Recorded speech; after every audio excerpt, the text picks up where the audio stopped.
J'ai commencé à jouer sur la glace à 4 ans.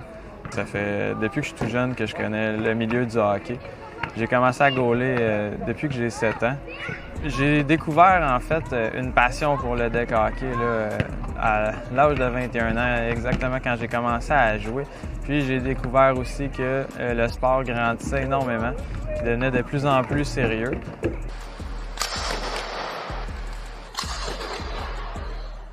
Je pense que les jeunes ils peuvent s'y afficher beaucoup. De mon parcours, j'ai commencé à jouer dans les petites catégories ici à Sherbrooke. Je joue dans la catégorie Open depuis 2016. J'ai gagné l'Open pour la première fois en 2017. J'ai fait mes premiers championnats du monde en 2018. Depuis ce temps-là, j'ai participé à 3 compétitions, 3 contre 3 à l'international avec Team Canada et Team Québec. J'ai gagné 3 fois la médaille d'or dans un championnat du monde 3 contre 3. J'ai participé à des championnats nationaux 5 contre 5. J'ai fait un championnat du monde 4 contre 4 également. J'ai été repêché dans la Ligue nationale de deck hockey à Victoriaville. 6e rang au total avec les Lynx de Victoriaville. Puis je joue dans la Ligue nationale depuis ce temps-là. L'Académie s'adresse à un public quand même assez large, étant moi-même un gardien d'élite, puis un passionné de deck.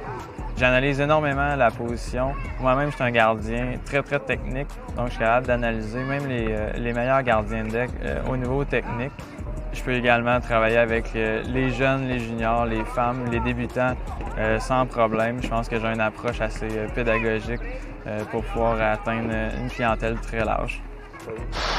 Qu'est-ce qui peut me différencier d'une autre école ou un autre coach de gardien de but?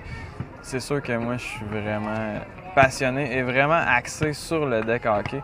Il y a beaucoup d'entraîneurs qui vont apporter les techniques de glace au niveau du deck hockey. Moi, je suis vraiment un entraîneur 100% deck hockey.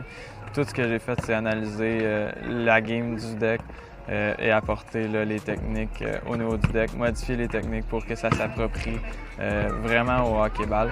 Ensuite de ça, j'ai des outils un petit peu plus technologiques avec des lumières pour travailler la vitesse de réaction, des outils plus pédagogiques qu'on peut dire pour démontrer vraiment visuellement avec les gardiens qu'est-ce qu'ils devraient apporter comme changement à leur position.